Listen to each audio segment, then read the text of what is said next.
Hello everyone, कैसे हैं आप सब लोग। नेक्स्ट टॉपिक क्या है बेटा हमारा? ट्रस्ट का। ठीक है, ट्रस्ट। अब ट्रस्ट होती क्या है, पहले हम ये समझते हैं कि ट्रस्ट क्या चीज़ है। देखो, जैसे नाम है ट्रस्ट। ट्रस्ट का मतलब क्या होता है? विश्वास। ठीक है, तो वही चीज़ है यहाँ पे।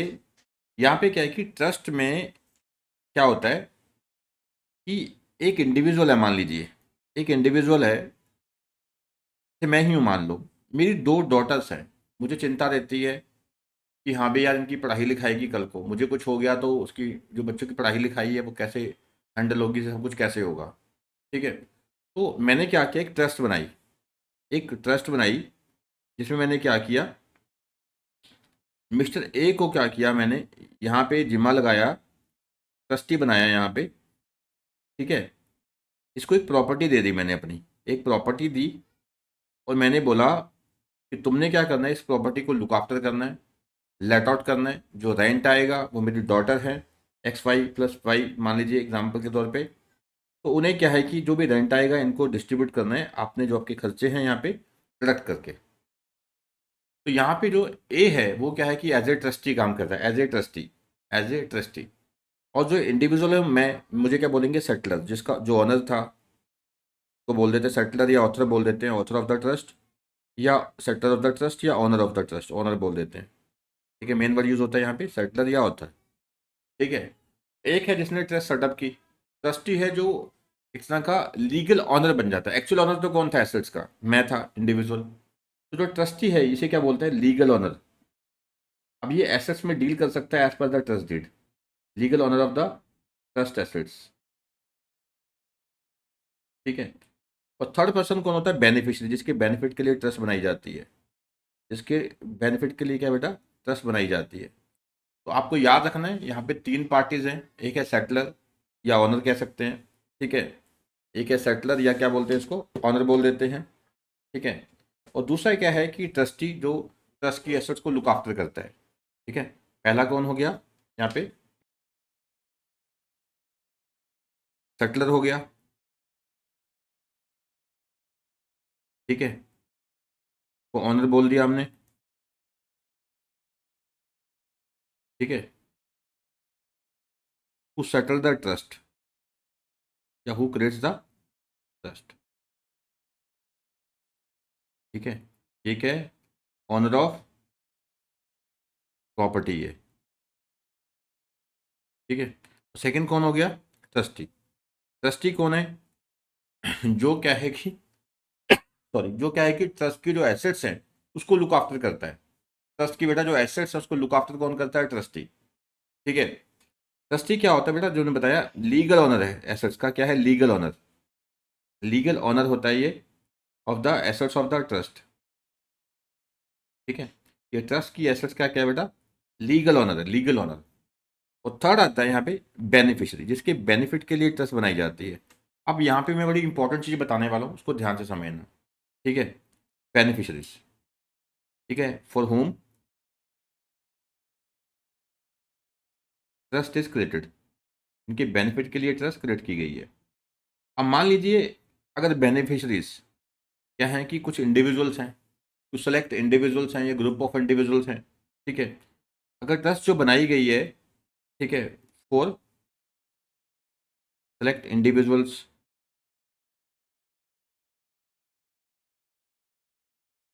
या ग्रुप ऑफ इंडिविजुअल्स के लिए बनाई गई है, या मान लीजिए ये बोला गया है कि हाँ भी इसका जो बेनिफिट है केवल ये कुछ सेलेक्ट कम्युनिटी को मिलेगा, हिंदुओं को मिलेगा या सिखों को मिलेगा और किसी को नहीं मिलेगा, ऐसे। ठीक है, तो वो क्या है? प्राइवेट ट्रस्ट है, फॉर सेलेक्ट इंडिविजुअल्स के लिए है या ग्रुप ऑफ इंडिविजुअल्स के लिए है केवल।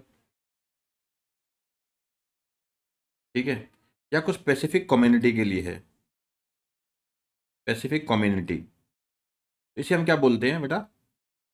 इसे हम बोलते हैं प्राइवेट ट्रस्ट। इसे क्या बोलेंगे हम? Private trust. इसे क्या बोल देते हैं हम? Private trust. ये थोड़ा याद रखना। अब प्राइवेट ट्रस्ट को कोई बेनिफिट नहीं मिलता, प्राइवेट ट्रस्ट को कोई टैक्स का बेनिफिट नहीं मिलेगा। ठीक है, याद रखना। और जहाँ पे बेनिफिशरी कहते हैं कि पब्लिक एट लार्ज है, यहाँ बेनिफिशरी क्या है? Public at large.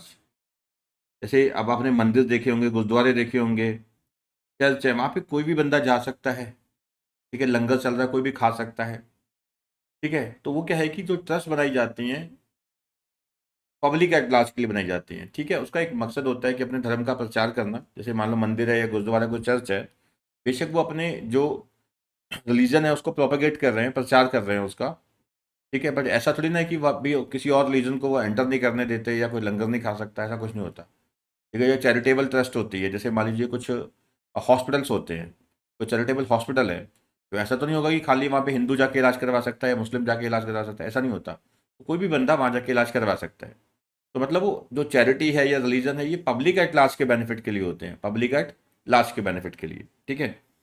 तो जहाँ पे जो बेनिफिशरीज हैं फ्लक्चुएटिंग है, जैसे अब कॉलेज होते हैं, कॉलेज में कोई बच्चा दाखिला ले सकता है, एक कोई भी स्टूडेंट दाखिला लेता है, वो पढ़ के जाता है, उसके बाद नए स्टूडेंट आते हैं हर साल, ठीक है। तो मतलब कोई जो यहाँ पे बेनिफिशरीज हैं वो फ्लक्चुएटिंग है, ठीक है, चेंज हो रहे हैं। तो यहाँ पे क्या होता है, इसको बोलते हैं पब्लिक ट्रस्ट, पब्लिक ट्रस्ट बोलते हैं इसको, क्या बोलते हैं, पब्लिक ट्रस्ट।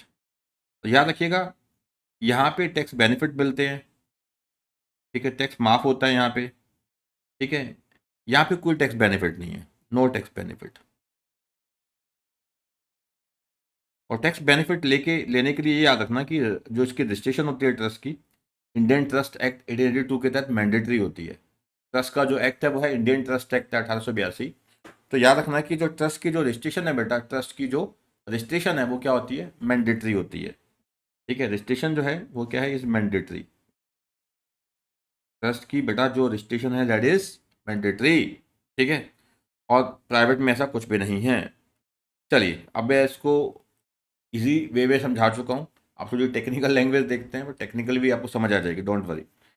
जैसे जो एक्ट है, एक्ट कौन सा है यहाँ पे, इंडियन ट्रस्ट ट्रस्ट एक्ट 1882, ठीक है। ट्रस्ट में क्या कौन सा एक्ट लगेगा, इंडियन ट्रस्ट एक्ट 1882, ठीक है। इंडियन ट्रस्ट एक्ट 1882 यहाँ पे अप्लाई होता है। तो वहाँ कहते हैं कि डेफिनेशन क्या है ट्रस्ट की। The act defines the term trust in section 3 as an obligation annexed to the ownership of property. तो यहाँ ट्रस्ट की एक प्रॉपर्टी है, इसके साथ एक ऑब्लिगेशन अनेक्स्ट है। अनेक्स्ट क्या है कि यानी कि ट्रस्ट के साथ आपको ऑब्लिगेशन मिलेगी। अब ऑब्लिगेशन किसकी है, ट्रस्टी की, ठीक है। अराइजिंग आउट ऑफ कॉन्फिडेंस रिपोज्ड इन। अब जो ये ट्रस्ट अराइज होती है वो अराइज कहाँ से होती है कि कॉन्फिडेंस रिपोस्ट किया जाता है, ठीक है। इन इन किस में होता है, ट्रस्टी में। करता कौन है कॉन्फिडेंस रिपोज, ऑनर, जो सेटलर है। हमने अभी किया कि मुझे अपने बच्चों की चिंता है, तो मैंने एक प्राइवेट ट्रस्ट बनाई, तो मिस्टर एक्स को अपॉइंट किया कि भैया तूने लुक आफ्टर करना, उसको ट्रस्टी बनाया। तो मैं अपना कॉन्फिडेंस रिपोज कर रहा हूँ। तो जो बंदा कॉन्फिडेंस रिपोज करता है, दिखाता है विश्वास, उसे हम क्या बोलते हैं, ऑनर, ऑथर या सेटलर। जिसमें विश्वास दिखाया जाता है उसे हम क्या बोलते हैं, ट्रस्टी। जिसके बेनिफिट के लिए ये विश्वास दिखाया जा रहा है, जिसके बेनिफिट के लिए ये ट्रस्ट बनाई जा रही है, उसे हम क्या बोलते हैं बेटा, बेनिफिशियरी, ठीक है ना। चलिए, arising out of confidence reposed in and accepted by the owner और declared and accepted by him। यहाँ पे क्या है कि एक तो कॉन्फिडेंस रिपोज कर रहा है, एक में दिखाया जा रहा है, for the benefit of another और of another and the owner. तो बेनिफिशियरी है ये थर्ड पार्टी भी हो सकती है, और बेनिफिशियरी है ये थर्ड पार्टी प्लस ओनर जो सेटलर है खुद भी हो सकता है, ठीक है। आगे वही बातें लिखी हैं। असेंशियल एलिमेंट्स क्या हुए ट्रस्ट के, यानी कि जो पर्सन रिपोज करता है या डिक्लेयर करता है कॉन्फिडेंस, उसे क्या बोलते हैं, ऑथर ऑफ द ट्रस्ट, ठीक है। ऑथर या सेटलर जो ट्रस्ट में कॉन्फिडेंस दिखा रहा है, जो ट्रस्टी में कॉन्फिडेंस दिखा रहा है, उसे हम क्या बोलेंगे, ऑथर, ठीक है। जिसमें ये कॉन्फिडेंस दिखाया जा रहा है या जो एक्सेप्ट कर रहा है, वो accept the confidence is called trustee. जो कॉन्फिडेंस दिखा रहा है वो ऑथर, जिसमें दिखाया जा रहा है वो ट्रस्टी, ठीक है। जिसके बेनिफिट के लिए कॉन्फिडेंस दिखाया जा रहा है, ठीक है, वो क्या है, बेनिफिशियरी है।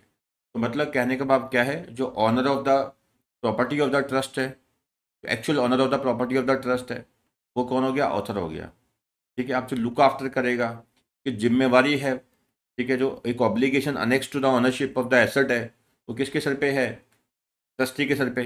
तो ट्रस्टी जो है he looks after the entire trust operations वगैरह, ठीक है, ये प्रॉपर्टी, ठीक है। और जो बेनिफिशियरी है, for home benefit the trust has been created, उसे क्या बोलेंगे, बेनिफिशियरी, ठीक है। और मैंने आपको एक स्टेप आगे बता दिया कि बेनिफिशियरी अगर एक स्पेसिफिक इंडिविजुअल है, स्पेसिफिक इंडिविजुअल्स या स्पेसिफिक कम्युनिटी है, यानी कि वो एक स्पेसिफिक एक लोग हैं कुछ, ठीक है, फिक्स्ड कुछ लोग हैं, तो मतलब वो क्या है कि ट्रस्ट क्या है, प्राइवेट है।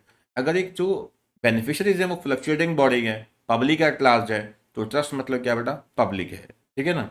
चलिए, यहाँ पे क्या है, person for whose benefit is, ये हो गया हमारा सब्जेक्ट मैटर जो होता है उसे क्या बोलते हैं, ट्रस्ट प्रॉपर्टी या ट्रस्ट मनी। ठीक है। देखो, अब जो ट्रस्ट क्रिएट की जा रही है वहाँ कोई ना कोई प्रॉपर्टी होगी, कोई ना कोई पैसा होगा, ओनरशिप होगी उसकी, तो वो क्या है, ट्रस्ट मनी या ट्रस्ट प्रॉपर्टी उसको बोलते हैं। Beneficial interest is the is beneficial right against trustee as the owner of the trust property. अब देखो, जो ट्रस्ट बनाई गई है ये बेनिफिशरी के बेनिफिट के लिए बनाई गई है। कल को ऑब्वियसली क्या है कि कल को अगर जो बेनिफिशियरी जिनके बेनिफिट के लिए ट्रस्ट बनाई गई है उनको उनका अधिकार नहीं दिया जाता बाय द ट्रस्टी, ऑब्वियसली जो बेनिफिशरीज हैं अपना राइट एनफोर्स कर सकते हैं अगेंस्ट द ट्रस्टी। ठीक है।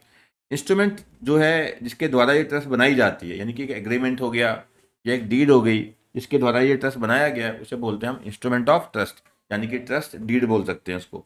इंस्ट्रूमेंट ऑफ ट्रस्ट क्या हो गया यहाँ पे, ट्रस्ट डीड, ट्रस्ट डीड। ठीक है।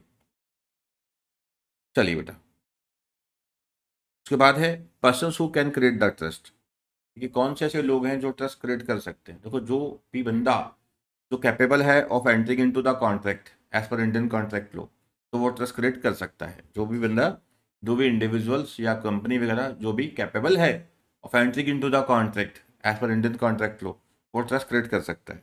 According to section 7 of the Indian trust act 1882, a trust may be created by the following persons. Company बना सकती है, H U F, AOP, AOP आप समझते ही हैं, एसोसिएशन ऑफ पर्सन्स, जैसे मान लो एक कंपनी प्लस एच ने मिला के बना ली। ठीक है। या एक कंपनी प्लस इंडिविजुअल ने मिला के बना के मिला ली। ठीक है। चलिए, एसोसिएशन ऑफ पर्सन्स है यहाँ पे, ये सब पर्सन्स हैं, इनमें जो भी दो लोग इकट्ठे हो गए, मान लो कंपनी प्लस कंपनी हो गई, कंपनी प्लस फर्म होगी, जैसे ये क्या हो जाता है हमारे इस तरह से association of persons. Company H of AOP trust by women, कोई भी बंदा, सबसे इंपॉर्टेंट चीज ये है, कोई भी व्यक्ति जो कैपेबल है of entering into the contract as per section 11 of the Indian contract act 1872, उसे हम क्या बोलेंगे, ठीक है, कि ये बंदा कैपेबल है, ठीक है, ट्रस्ट बनाने के लिए। यह ट्रस्ट बनाई जा सकती है बाय और on behalf of the minor with the permission of principal civil court of original jurisdiction.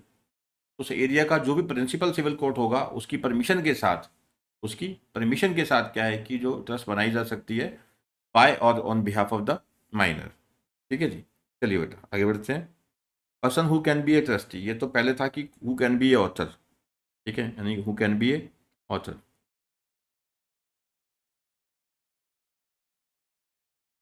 तो ऑथर कौन हो सकता है। नेक्स्ट आ गया person who can be a trustee, तो कहता है कोई भी व्यक्ति जो कैपेबल ऑफ होल्डिंग प्रॉपर्टी है may be a trustee accept to the condition of description of trust, in that case he can not execute it unless he is competent to contract. तो जहाँ पे कहते हैं कि हमने पढ़ना है डिस्क्रिशनरी ट्रस्ट है, नॉन डिस्क्रिशनरी ट्रस्ट है। ठीक है। तो कहते हैं कि जहाँ पे ट्रस्ट डिस्क्रिशनरी है तो वहाँ पे कहता है कि केवल तभी ट्रस्टी बन सकता है बंदा जब क्या है वो कॉम्पिटेंट टू कॉन्ट्रैक्ट है। ठीक है। तो कोई भी व्यक्ति जो होल्डिंग प्रॉपर्टी है, ठीक है, प्रॉपर्टी होल्ड कर सकता है अपने नाम पे, तो ट्रस्टी बन सकता है। ठीक है। नेक्स्ट बहुत इंपॉर्टेंट है एग्जाम पॉइंट ऑफ व्यू से, कहते हैं कि पब्लिक एंड प्राइवेट ट्रस्ट में क्या बेनिफिट है। मैंने अभी आपको बताया कि जहाँ पे जो बेनिफिशरी हैं वो सेलेक्ट लोग हैं, स्पेसिफिक लोग हैं, ठीक है, non fluctuating body of individuals हैं, भाई यहाँ पे यही लोग हैं बस, ठीक है, इनके लिए ट्रस्ट बनाई गई है, तो उसे हम बोलते हैं प्राइवेट ट्रस्ट, उसे बोलते हैं बेटा प्राइवेट ट्रस्ट। पर जहाँ पे पब्लिक एट लार्ज के लिए बनाई गई है, जहाँ पे ट्रस्ट बनाई किसके लिए गई है, पब्लिक एट लार्ज के लिए, बहुत सारे लोगों के लिए, जैसे कोई चैरिटेबल इंस्टीट्यूशंस होता है, चैरिटेबल ट्रस्ट होती है, रिलीजियस ट्रस्ट होती है, वो जो बनाई जाती है बेटा वो क्या है, पब्लिक एट लार्ज के लिए बनाई जाती है, उसे हम क्या बोलते हैं, पब्लिक ट्रस्ट। और याद रखिएगा कि प्राइवेट ट्रस्ट को किसी प्रकार का कोई टैक्स का बेनिफिट नहीं मिलता, इनका जो भी इनकम होती है प्राइवेट ट्रस्ट की वो सारी टैक्सेबल होती है। बट पब्लिक ट्रस्ट जो होती है अगर वो रजिस्टर्ड है, ठीक है, उनकी जो इनकम होती है वो एग्जम्प्ट होती है, वो हमने अभी पढ़ना है एग्जाम पॉइंट से भी बहुत इंपॉर्टेंट है टैक्स का जो कॉन्सेप्ट है with regard to the public trust. ठीक है। कहते हैं मेन होता है आइडेंटिफिकेशन ऑफ बेनिफिशरी।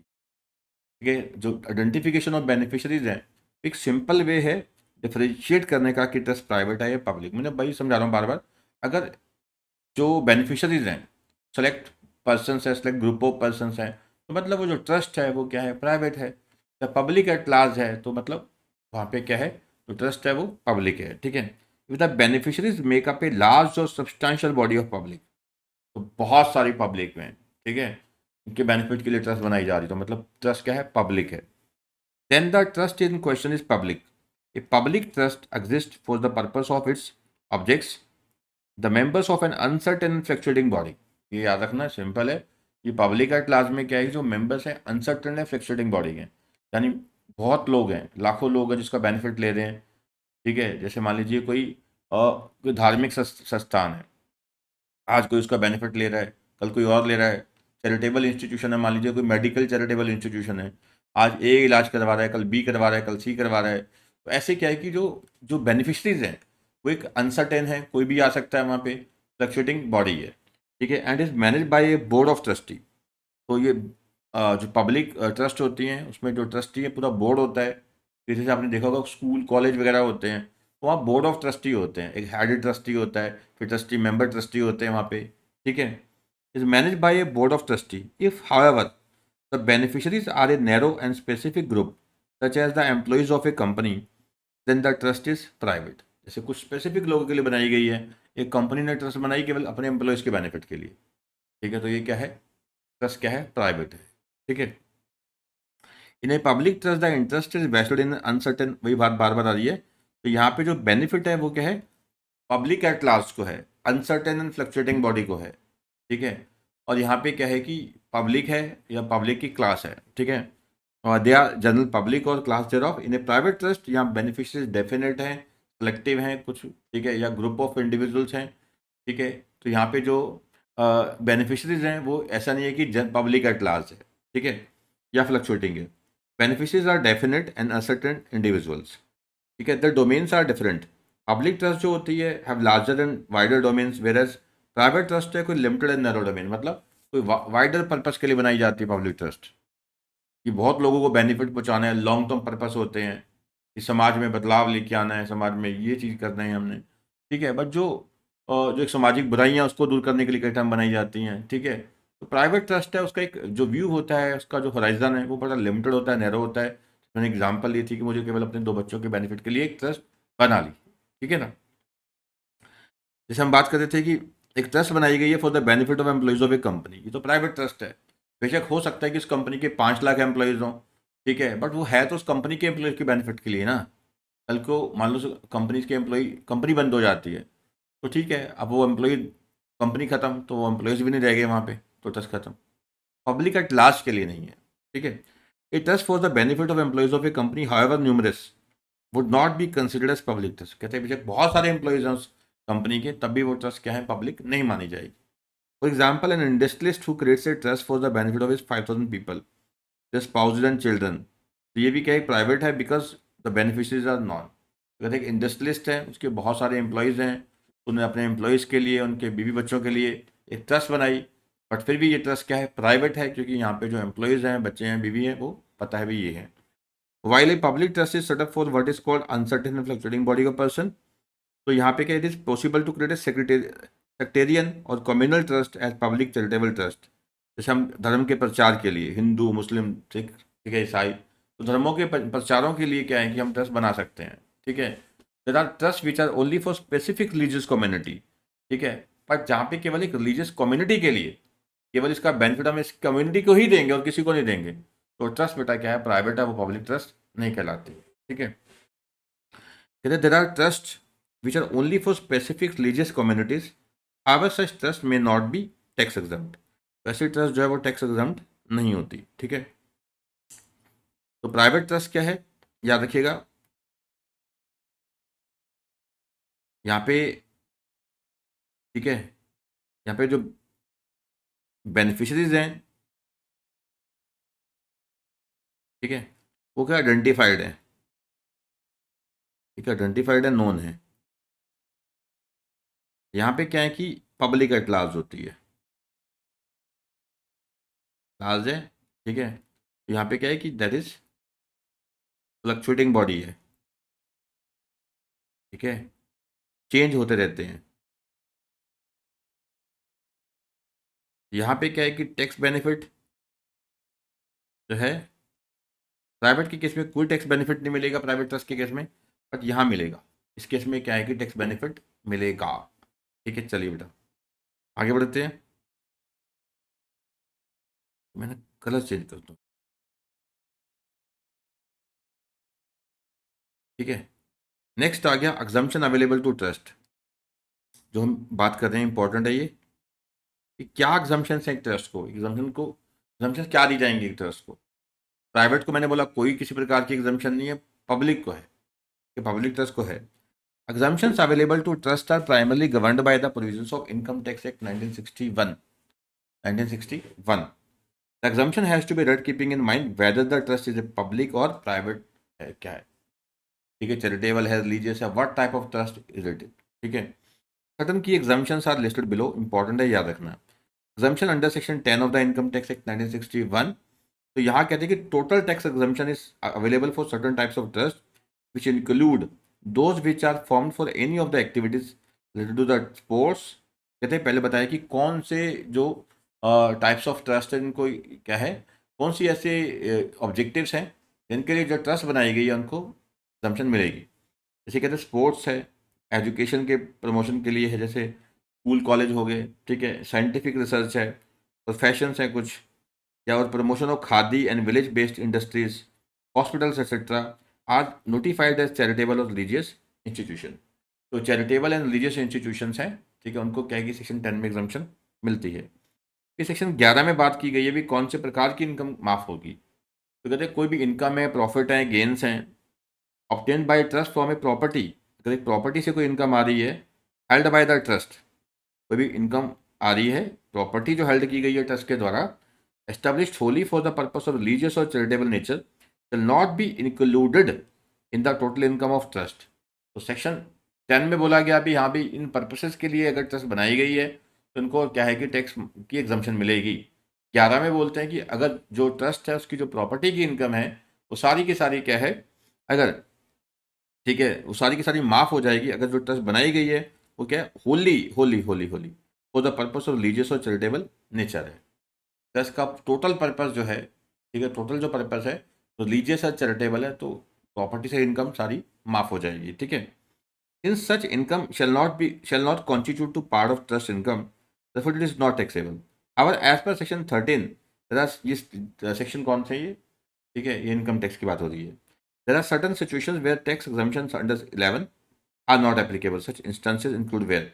अब कहते हैं कुछ केसेस ऐसे हैं कि जहाँ पे प्रॉपर्टी से जो इनकम आ रही है वो क्या है, टैक्सेबल हो जाएगी। जैसे कि income earn from property held under the trust of private religious nature and does not endure benefit for the public. जो ट्रस्ट की प्रॉपर्टी से बेनिफिट हो रहा है वो केवल कुछ एक लोगों को हो रहा है, प्राइवेट नेचर का लोगों को हो रहा है, ठीक है, मतलब पब्लिक एट लार्ज को बेनिफिट नहीं दिया जा रहा है। पब्लिक एट लार्ज को कोई बेनिफिट नहीं हो रहा उस प्रॉपर्टी से, तो वहाँ पे जो प्रॉपर्टी से इनकम आ रही है वो टैक्सेबल हो जाएगी। या फिर entire income of charitable trust which is established for a particular religion, community और caste, ठीक है, हम तो पहले ही कह रहे हैं कि इस तरह की ट्रस्ट तो पब्लिक मानते ही नहीं है, ऐसे प्रकार के ट्रस्ट को तो हम प्राइवेट ही टाइप मान लेते हैं, इनकम इनके टैक्सेबल कर देते हैं। Entire income of A charitable trust which is established for a particular religion, community और caste, income of those charitable trusts whose funds do not get invested in most, ठीक है। देखो इनको क्या होता है कि जो पैसा होता है लगाना होता है, स्पेसिफिक जो एक्टिविटीज़ हैं, तरीके हैं, बताया होता है कि इस तरीके से आपने पैसा लगाना है, 85% ऐसे लगाना है, 15% ऐसे लगाना है, ये सब इनकम टैक्स में बताया हुआ है।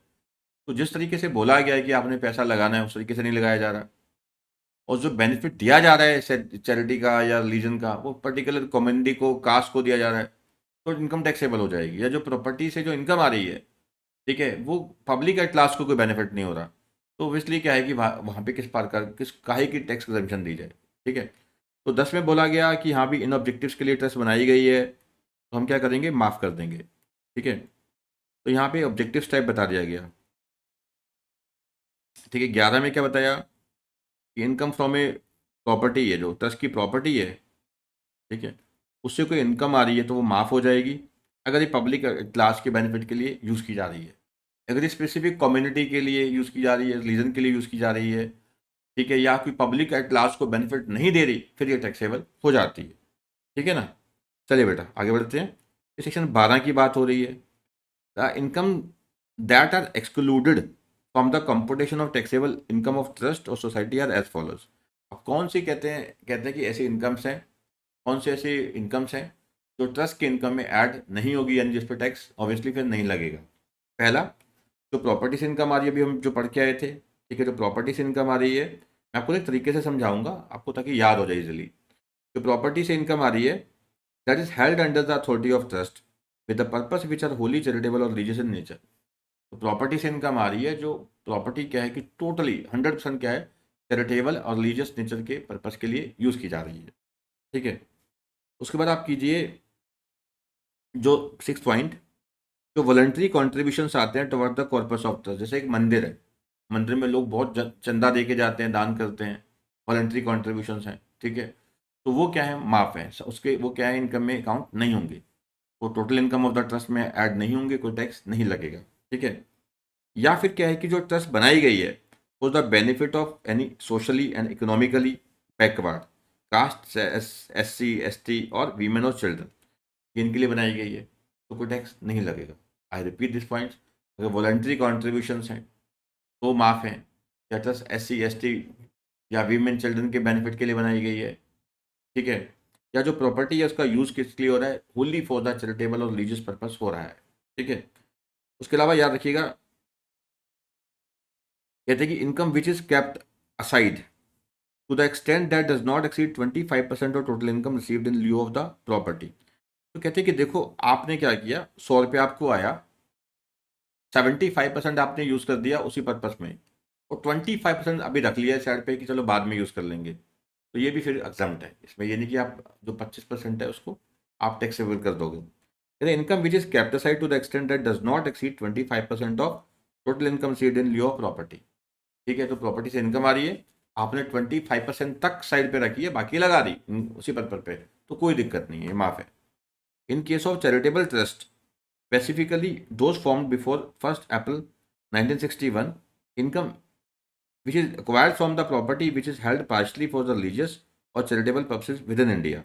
आप कहते हैं कि देखो पहली बात तो ये था, पहले नंबर पॉइंट में कहते हैं कि प्रॉपर्टी से इनकम जो है तभी माफ करेंगे, सारी की सारी जो इनकम का इस्तेमाल किस में हो रहा है, और चैरिटेबल और रिलीजियस पर्पस के लिए। बट कहते हैं कि अगर मान लीजिए ये जो इन प्रॉपर्टी एक्वायर की गई थी, ये जब इनकम टैक्स आया 1 अप्रैल 1961, उससे पहले एक्वायर की गई है, ठीक है।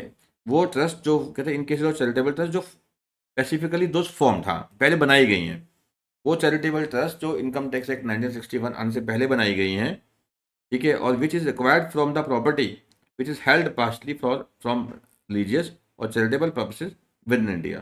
तो कहते हैं कि देखो इसमें वो ट्रस्ट आ गई जो 1 अप्रैल 1961 से पहले बनाई गई है, अब उनकी प्रॉपर्टी से इनकम जो आई है वो सारी की सारी पहले पॉइंट की तरह सारी की सारी रिलीजियस या चैरिटेबल पर्पज पे नहीं भी यूज़ की, पार्शली भी यूज़ की है, तब भी क्या है, एग्जम्पशन मिल जाएगी उन ट्रस्ट को, केवल जो 1 अप्रैल 1961 से पहले बनाई गई हैं, उनकी इनकम अगर पार्शली भी यूज़ की जाती है चैरिटेबल और रिलीजियस पर्पज के लिए, तब भी एग्जम्पशन मिल जाएगी, ठीक है।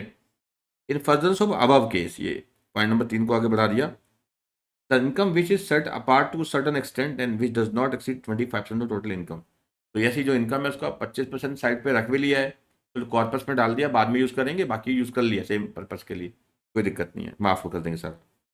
फिर कहते हैं कि ऐसी कोई income that is obtain from a trust little before 1 April 1952 for charitable purposes and spent outside India. तो कहते हैं ऐसी ट्रस्ट जो 1 अप्रैल 1952 से पहले बनाई गई थी, ठीक है, बनाई किसके लिए गई है, चैरिटेबल पर्पज़ के लिए ही बनाई गई है, और जो पैसा खर्च किया जा रहा है, ठीक है, चैरिटेबल पर्पज़ के लिए इंडिया के बाहर किया जा रहा है, तो भी एग्जम्पशन मिल जाएगी, सिंपल है, ठीक है। तो पहला, जो आप पैसा जो ट्रस्ट की जो प्रॉपर्टी है उससे जो इनकम आ रही है, वो क्या है कि wholly wholly for the religious और charitable purpose in India use किया जा रहा है, ठीक है, होली क्या है, रिलीजियस या चैरिटेबल पर्पस यूज़ कर रहे हैं। दूसरा क्या था, जो वॉलंटरी कॉन्ट्रीब्यूशन आ गया आपके पास, ठीक है, वॉलंटरी कॉन्ट्रीब्यूशन आ गया, थोड़ा माफ़ है। थर्ड, जो SC ST कास्ट के लिए हो गया, ठीक है, या चिल्ड्रन है, वीमेन है, उनके बेनिफिट के लिए बनाई गई है ट्रस्ट, तो वो माफ़ हो जाएगा, ठीक है। फिर आ गया बेस, जैसे ये पहला तो था कि होली किसके लिए था, रिलीजियस चैरिटेबल पर्पज़ के लिए था। मान लीजिए ट्रस्ट कहते बनाई कब गई है, 1 अप्रैल 1961 से पहले, फॉर्म की गई है 1 अप्रैल 1961 से पहले, बिफोर। ठीक है। अब ये पार्शली भी अगर यूज़ की जाती है, पार्शली यूज़ की जाती है रिलीजियस और चैरिटेबल पर्पज़ के लिए, तब भी इसकी इनकम एग्जम्प्ट हो जाएगी। ठीक है। उसके अलावा कहते हैं 1 अप्रैल 1952 से पहले, अगर ट्रस्ट बनाई गई है 1 अप्रैल 1952 से पहले, उसकी अगर इनकम जो है, ठीक है, यूज़ की जाती है चैरिटेबल एक्टिविटीज़ पे इंडिया के बाहर, तो भी ये इनकम क्या है, माफ़ हो जाएगी, कोई टैक्स नहीं लगेगा। फिर कहते हैं कि trust are allowed to set apart और accumulate some of the funds received from the voluntary contributions for certain specific purposes. The resultant benefit obtained by the trust is that amount so deducted is not considered as forming part of the income of previous year and therefore not taxed.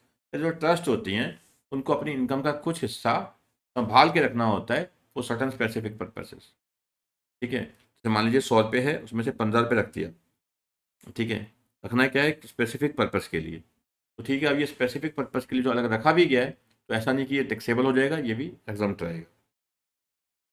अब जो हम बात कर रहे हैं, ये जो हमने की थी अभी तक, ये सारी क्या थी, पब्लिक ट्रस्ट की। जो सेक्शन 10, 11, 12, 13 की बात की है, ये सारी किसकी थी, पब्लिक ट्रस्ट की। नेक्स्ट बात होती है प्राइवेट ट्रस्ट। अब प्राइवेट ट्रस्ट में काहे को माफ करना जी टैक्स। ठीक है। तो यहाँ पे कहते हैं ट्रस्ट दो तरह की है। पहले बात तो डिस्क्रिशनरी है, नॉन डिस्क्रिशनरी है। डिस्क्रिशनरी में क्या होता है कि जो बेनिफिट्स जो उनका शेयर होता है, जो शेयर होता है बेनिफिशियरीज का पता होता है, तो ये पता नहीं होता, अननोन होता है, इनडिटर्मिनेट होता है। तो it is taxed in the hands of trust at the maximum marginal rate. यहाँ पे कहते हैं कि बेनिफिशियरीज का हिस्सा ही नहीं पता, उनका कितना हिस्सा है, कितना उनको बेनिफिट दिया जाएगा, यही क्लियर नहीं है। यहाँ पे बेनिफिशियरीज का जो इंटरेस्ट है, शेयर है, उनका शेयर ऑफ बेनिफिट है, वो अननोन है, इनडिटर्मिनेट है, उसे बोलते हैं डिस्क्रिशनरी। कुछ भी दे सकते हैं, ऐसे याद रखो, कुछ भी दे सकते हैं बेनिफिशियरीज को, उसे बोलेंगे हम डिस्क्रिशनरी ट्रस्ट। ठीक है। तो ये कहते हैं it is taxed in the hands of trust at the MMR. MMR क्या होता है, मैक्सिमम मार्जिनल रेट। इसे रेट्स ऑफ टैक्सेस होते हैं 5%, 20%, 30%। तो जो मैक्सिमम रेट ऑफ टैक्स होता है that is called MMR, maximum marginal rate. ठीक है। अब चलते हैं नॉन डिस्क्रिशनरी। तो यहाँ पे क्या है कि जो हिस्सा होता है बेनिफिशियरीज का, वो फिक्स होता है, फिक्स नॉन होता है, डिटर्मिनेबल होता है। ठीक है।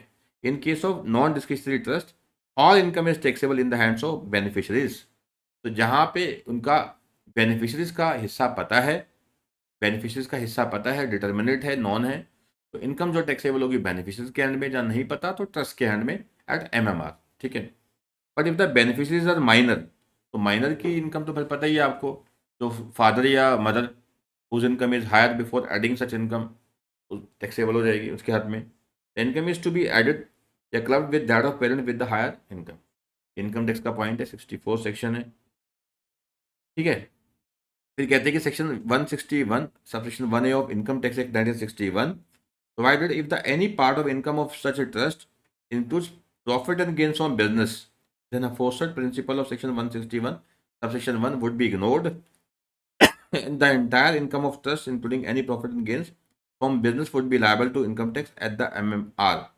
तो कहते हैं कि देखो, अगर कोई भी इनकम का पार्ट, ट्रस्ट की इनकम का पार्ट में कोई भी इनकम कहाँ से आ जाती है, पीजीबीपी की, profit and gain from business और प्रोफेशन, तो फिर जो टैक्सेबिलिटी होगी, ठीक है, इन द हैंड्स ऑफ आपका बेनिफिशरीज, वो क्या होगी, एमएमआर पे होगी, मैक्सिमम मार्जिनल रेट। ठीक है। तो प्राइवेट ट्रस्ट में दो बातें आई। ठीक है। प्राइवेट ट्रस्ट में दो बातें आई। पहली बात, यहाँ पे बेनिफिशरीज का जो शेयर है, ठीक है, शेयर जो है बेनिफिशरीज का, ठीक है, याद रखते हैं, जो शेयर ऑफ बेनिफिशरीज है,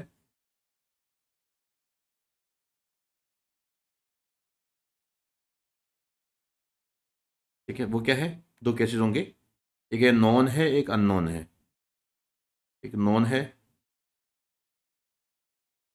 दूसरा क्या है, अननोन है। ठीक है। तो यहाँ पे जो अननोन है, तो ये क्या है, टैक्सेबल होगा in the hands of, in the hands of trust at MMR, maximum marginal rate, at MMR, maximum marginal rate. अगर जहाँ ट्रस्ट नॉन है, जहाँ पे अपना इनका हिस्सा बेनिफिशियरीज का, वहाँ टैक्सेबल है इन the hands of beneficiaries eight normal rate. ठीक है। तो भी स्लैब वगैरह होता है,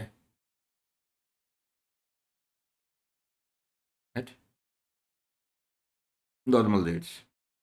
और इसमें याद रखिएगा, if income includes income from PGBP, ठीक है, if any income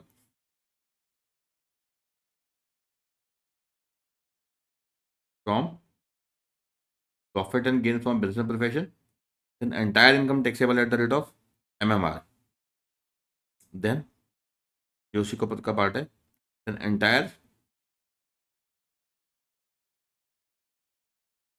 income is taxable at maximum marginal rates, ठीक है, at maximum marginal rates। ये क्लियर है ना ये? तो याद रखिएगा बेटा, जहाँ पे प्राइवेट ट्रस्ट है, पब्लिक का तो माफ है, हमने देख लिया 10 11 12 13 जो भी थे उसके, ठीक है, जहाँ प्राइवेट ट्रस्ट है, यस, जो बेनिफिशियरीज का अननोन है, तो इनकम सारी की सारी टैक्सेबल हो जाएगी in the hands of trust at MMR, maximum marginal rate.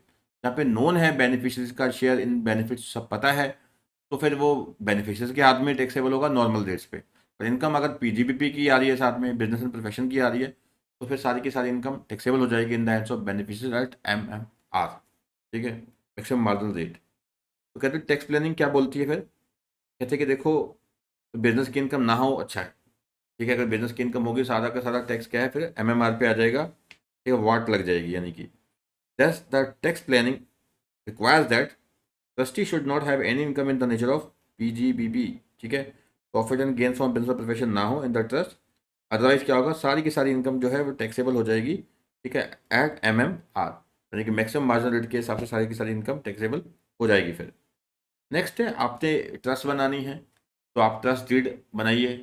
Trust deed में सारी डिटेल आएगी, कौन ऑथर है, कौन बेनिफिशियरीज है, कौन ट्रस्टी है, क्या ट्रस्ट की प्रॉपर्टी है, ऑब्जेक्ट्स क्या हैं ट्रस्ट के, ठीक है, ये सब। फिर कहते हैं कि देखो, जो ट्रस्ट है, परमिशन की बात हो रही है अब यहाँ पे, जो ट्रस्ट है कहते हैं कि कैन बी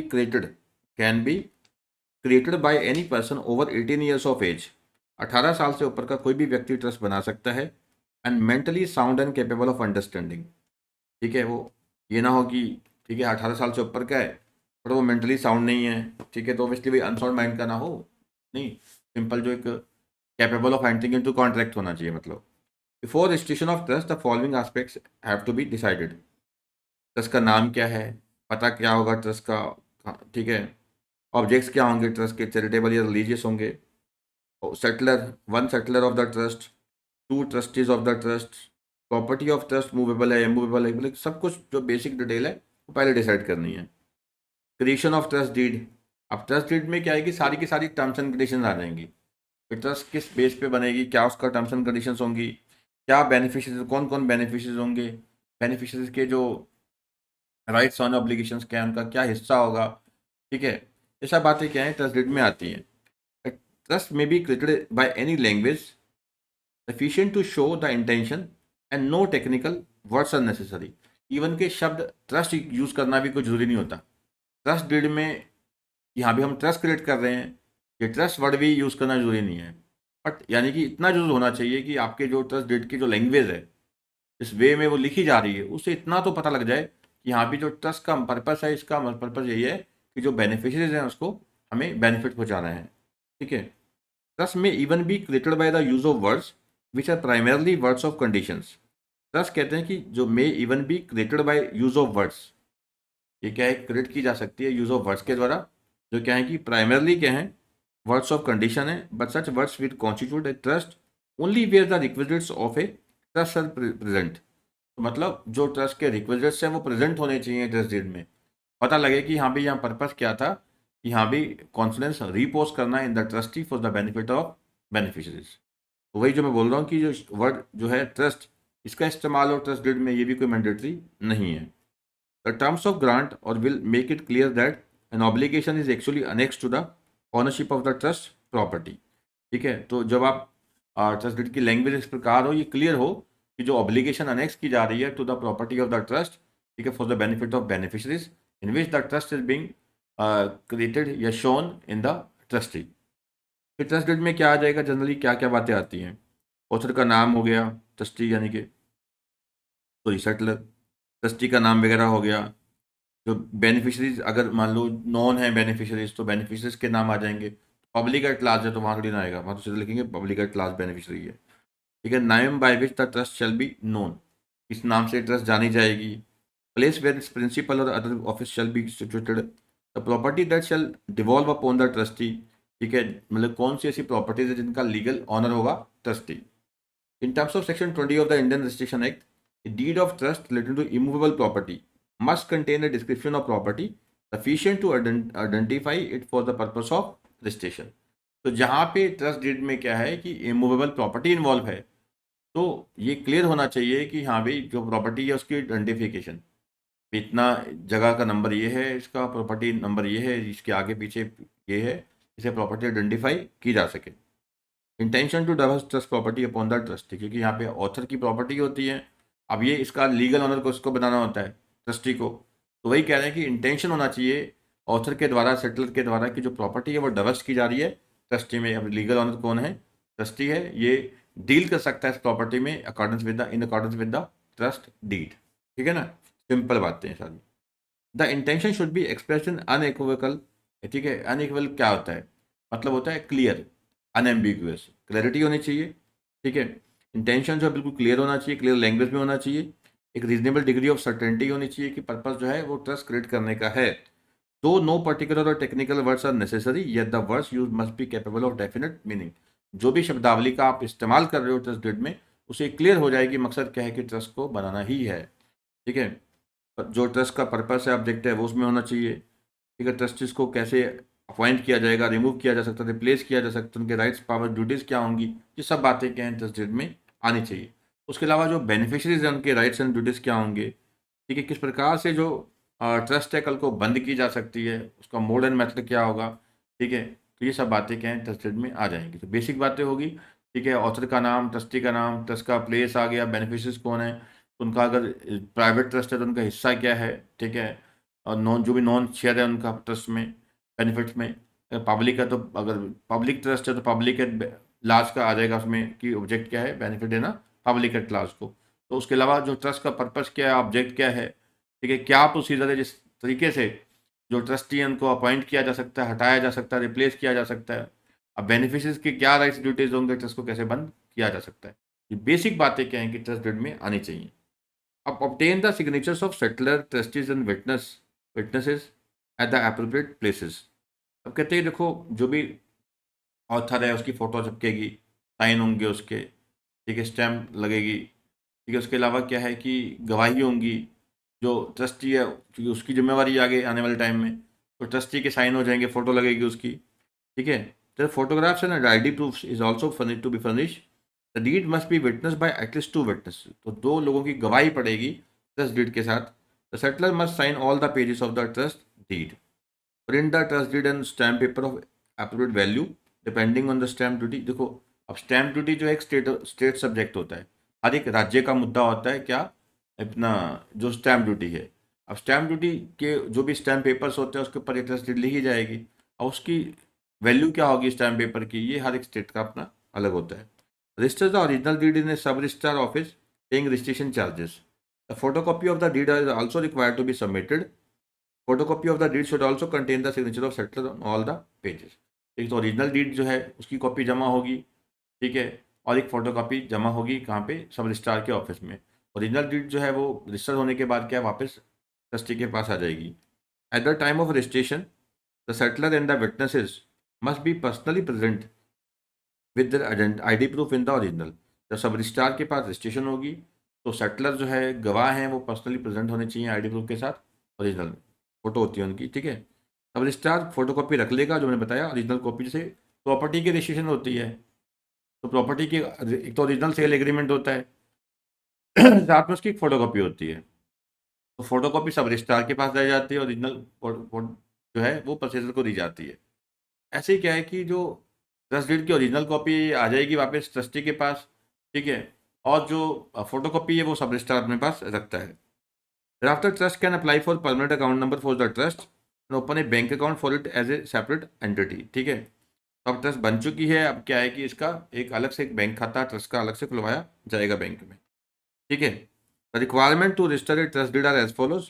ट्रस्ट डीड जो है स्टैम्प पेपर में होनी चाहिए, जो हमने बात किया, ये डिफर करता है स्टैम्प पेपर कितने का होगा, डिपेंड करता है स्टेट टू स्टेट। फिर कहते हैं proof of ID. Self attested copies of ID proofs of trust और and trustees passport voter ID, ठीक है, जो भी ट्रस्टी है और जो अपना सेटलर है उनके क्या है आईडी प्रूफ्स वगैरह लगाने हैं। ठीक है, रजिस्टर्ड ऑफिस का कोई एड्रेस प्रूफ होना चाहिए कि कहाँ पे रजिस्टर्ड ऑफिस है ट्रस्ट का बिजली का बिल, पानी का बिल, जो भी है। ठीक है, NOC from the property owner, अगर किराए पे प्रॉपर्टी है, ट्रस्ट की अपनी प्रॉपर्टी नहीं है, तो एनओसी लेनी है कि हाँ भी यहाँ पे ट्रस्ट से स्टार्ट होगी, स्कूल कॉलेज मंदिर जो भी है। ठीक है, passport size photograph of trustee and witness present while signing of deed. ठीक है, बेसिक सी बातें हैं, इसको आप अच्छे से रट लेना। ठीक है, तो भी आईडी प्रूफ लगना है। ठीक है, गवाही होनी है, जिन गवाह गवाह लोग हैं उनकी फोटोग्राफ होगी, उनकी पासपोर्ट साइज फोटोग्राफ होगी, उनके साइन हो गए, रजिस्टर्ड ऑफिस का कोई आईडी प्रूफ हो गया। ठीक है, अगर किराए पे है जिनका ऑफिस है तो किराए की जो रेंट डीड वगैरह होगी, और एन जो ऑनर का एक एनओसी हो गया। ठीक है, नेक्स्ट है बेटा एक लास्ट पॉइंट है इसमें, एग्रीमेंट जो है, पार्टनरशिप एग्रीमेंट और ट्रस्ट डीड में क्या फ़र्क होता है। तो पार्टनरशिप एग्रीमेंट तो पार्टनर्स के बीच में है, ट्रस्ट डीड जो है वो ऑथर प्लस सेटलर के बीच में होती है। ठीक है, पार्टनर से जो बेनिफिट आएगा वो पार्टनरशिप पार्टनर्स को जाएगा, इसका बेनिफिट बेनिफिशियरी को जाएगा। ठीक है, अब partners as mention in the deed runs the partnership firm, the procedure to admit a partner in the firm is mention in the deed. तो कहते हैं पार्टनरशिप को चलाने के लिए भी पार्टनरशिप डीड होती है, ट्रस्ट को चलाने के लिए ट्रस्ट डीड होती है। ठीक है, पार्टनरशिप एग्रीमेंट होगा इंडियन पार्टनरशिप एक्ट 1932 के तहत, ट्रस्ट डीड होगी as per Indian trust act 1882 के तहत। ठीक है, trustees are generally appointed or elected, procedures to elect appoint the trust is set out in the deed. ठीक है, तो यहाँ पे पार्टनर को एडमिट करना है, हटाना है, तो पार्टनरशिप डीड में होगा, ट्रस्ट का ट्रस्ट डीड में होगा भाई। Partnership deed can be between 2 or more persons, maximum number of partners in a partnership fund can be 50 partner. ये देखो मैक्सिमम जो है ये लिखा हुआ है 464 सेक्शन है हमारा कंपनीज एक्ट का, तो वहाँ बताया गया कि मैक्सिमम पार्टनर कितने हो सकते हैं 50। कल को एमसीए बढ़ा के इसको 100 तक ले जा सकती है। ठीक है, आज के टाइम में 50 मैक्सिमम पार्टनर्स हो सकते हैं, और याद रखिएगा 50 जब क्रॉस हो जाते हैं तो कंपनी बनाइए, कंपनी नहीं बनाएंगे तो ये 50 लोगों को क्या बोलेंगे हम, इलीगल एसोसिएशन, जो भी ये फॉर्म है इसे बोलते हैं इलीगल एसोसिएशन। ठीक है, तो यहाँ 3 पार्टीज हैं, एक तो अपना ट्रस्ट बनाने वाला ऑथर और सेटलर बोलते हैं, और ट्रस्टी जो प्रॉपर्टी को लुक आफ्टर करेगा, और लास्ट कौन है, बेनिफिशरी। ठीक है, ट्रस्टी हो गया। ठीक है, ट्रस्टर को आप क्या कहेंगे आप, क्योंकि सेटलर या ऑथर। ठीक है, party is the borrower, a trustor is sometimes called the obliger. Trustee, a third party to the deed of trust deed. The trustee holds the property's legal title. Beneficiary जिसके benefit के लिए trust बनाई गई है। ठीक है, lender मत लिखो, आप सीधा लिखो। ठीक है, फॉर हुम बेनिफिट, जिससे मैंने समझाया वैसे याद रखो बस आप, for whose benefit trust is credit. मैंने स्टार्टिंग में समझाया वैसे याद रखो। ठीक है, for whose benefit trust is created. ठीक है, यहाँ पे पहले याद रखो ऑथर ये कौन है। ठीक है, owner of property of trust, real owner हो गया। ठीक है,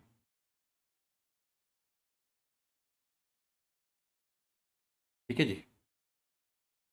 नेक्स्ट है हमारा, द डीड में मेंशन है फिक्स टर्म ऑफ पार्टनरशिप और फॉर ए स्पेसिफिक अंडरटेकिंग। और देखो इसमें होता है, बताया होता है कि जो पार्टनरशिप है ये फिक्स ड्यूरेशन के लिए बनाई गई है या स्पेसिफिक पर्पस के लिए बनाई गई है, अंडरटेकिंग के लिए, यानी जनरल पार्टनरशिप है या स्पेसिफिक पार्टनरशिप है। ठीक है, मतलब किस प्रकार की ये पार्टनरशिप है। अब ट्रस्ट डीड जो होता है can provide for a trust to be bound up within the certain number of years. तो ट्रस्ट डीड में बताया जा सकता है, यहाँ भी जैसे मान लो पब्लिक ट्रस्ट है उसका नहीं बताया जा सकता, तो चलती रहेगी भाई। ठीक है, तो प्राइवेट ट्रस्ट है तो उसमें बताया जाता है कि हाँ भी ठीक है 2 साल के लिए 5 साल के लिए कैसे है। The deed states that the rights and duties of partners और फिड्यूशियरी ड्यूटी। देखो यहाँ पे क्या होता है आपको पता ही है, पार्टनरशिप फर्म में पार्टनर्स के राइट्स ऑब्लिगेशन सब बताए जाते हैं, और हर एक पार्टनर दूसरे पार्टनर का एजेंट भी होता है एज वेल एज प्रिंसिपल भी होता है, यानी कि पार्टनर कुछ करता है बाकी के पार्टनर लायबल भी हो जाते हैं उसके लिए। ठीक है, सब पार्टनर लायबल होते हैं। तो यहाँ पे ट्रस्टीज के राइट्स बताए जाते हैं, बेनिफिशियरीज के राइट्स एंड ड्यूटीज बताए जाते हैं। ट्रस्टीज की एक फिड्यूशियरी ड्यूटी होती है, फिड्यूशियरी मतलब ऑथर ने उसके ऊपर विश्वास करके ट्रस्ट क्रिएट की थी, तो अब ये इसकी ड्यूटी होती है बेनिफिशियरी की, सॉरी क्या नाम है, ट्रस्टी की ड्यूटी होती है for the benefit of beneficiary काम करे। एक्सपेक्टेशन जो होती हैं पार्टनर की बहुत लिमिटेड होती हैं, और more limited to the financial success of business ventures, more easily measured. यहाँ पे एक्सपेक्टेशन जो है ट्रस्टी की बहुत हाई हो सकती हैं, डिफिकल्ट टू सेटिस्फाई बेनिफिशरीज। जैसे पब्लिक एड क्लास के लिए एक ट्रस्ट बनाई गई, चैरिटेबल ट्रस्ट है, ठीक है। पहले मान लो एक मेडिकल ट्रस्ट मेडिकल एक बनाया गया हॉस्पिटल अंडर चैरिटेबल ट्रस्ट। वहाँ पे देखा होगा आपने कितने हज़ारों लोग डेली के आते हैं, बट फिर भी वो बेनिफिशियरी सेटिस्फाई नहीं होते, ठीक है, क्योंकि उनका टाइम बहुत लग रहा होता है कि टेस्ट करवाने में। अब देखो, अब मशीन रिसोर्सेज तो उतने ही होते हैं चैरिटेबल इंस्टीट्यूशन के पास, पर इतने लोग डेली बेसिस पे आ रहे होते हैं, ठीक है, तो चलाना मुश्किल हो जाता है उसको, ट्रस्ट को। तो मतलब यहाँ पे बेनिफिशियरी बहुत ज़्यादा हो जाते हैं जब पब्लिक के लास्ट बेनिफिशियरी हो जाते हैं। तो मतलब कहने का भाव ये हो जाता है कि उनको इतने सारे लोगों को सेटिस्फाई करना कौन सा आसान है, ठीक है ना। और सबको यही लगता है कि यहाँ भी जो ट्रस्टी हैं वो शायद पैसा खा रहे होंगे, गलत काम कर रहे होंगे, बेशक ऐसा नहीं भी होता, ठीक है। तो ट्रस्ट को हैंडल करना, खासकर पब्लिक ट्रस्ट को हैंडल करना बहुत मुश्किल होता है, ठीक है बेटा। तो इस चैप्टर के अब जो टॉपिक बचे हैं वो दो बचे हैं, वो लास्ट हम पार्ट में कवर करेंगे। एक सोसाइटी का टॉपिक बचा है हमारा, एक मेगा फॉर्म, ठीक है। मेगा फॉर्म का जो टॉपिक था बेटा पहले, वो एक्चुअली पुराने सिलेबस में कंपनी लॉ में हुआ करता था। तो मेगा फर्म का टॉपिक अब उन्होंने शिफ्ट करके इस एसबीआई की बुक में डाल दिया है, ठीक है ना। तो इस क्लास को हम यहीं ओवर करते हैं, ठीक है, तो ज़्यादा लंबी हो जाती है, कवर करना मुश्किल हो जाता है बच्चों को, ठीक है। तो चलिए, इतना हमारा जो इतना हम एक रखते हैं क्लास का समय, एक अराउंड 1 सवा घंटा मैक्सिमम उतना ही रखना है। अगला जो दो पार्ट बचे हैं मेगा फर्म का, सोसाइटी का, ये नेक्स्ट क्लास में बेटा हम कवर करेंगे, ठीक है। होप आपको अच्छे से समझ आ रहा होगा, ठीक है। कुछ चीज़ें ऐसी होती हैं कि जैसे अब जैसे हमने पढ़ा पिछली क्लास में मल्टी स्टेट कोऑपरेटिव सोसाइटी, उसमें मैं आपको बता रहा था जो मेन मेन पॉइंट्स है वो लिखे हैं। अब एक्चुअल में आप जब मल्टी स्टेट कोऑपरेटिव सोसाइटी से दो पढ़ोगे तो बहुत डिटेल में है, ठीक है। तो अगर आप डिटेल में कई बार जानकारी ज़्यादा लेना चाहते हो तो थोड़ा बहुत पीडीएफ उसकी डाउनलोड करके उसमें से आप कुछ इंपॉर्टेंट पॉइंट जो आपको लगते हैं आप देख सकते हो, ठीक है ना। सिलेबस के अकॉर्डिंग हमें चलना होता है, बहुत ज़्यादा डीप नहीं करवा सकते, हमें उतना ही कवर करना है जितना हमारे सिलेबस में है। उसके अलावा मैं जितना हो सकता है मैक्सिमम बताने की कोशिश करता हूँ, ठीक है, जितना हो सकता है बताने की कोशिश करता हूँ, बट बहुत ज़्यादा करना ये कवर पॉसिबल नहीं हो पाता क्लास में, ठीक है बेटा। Thank you.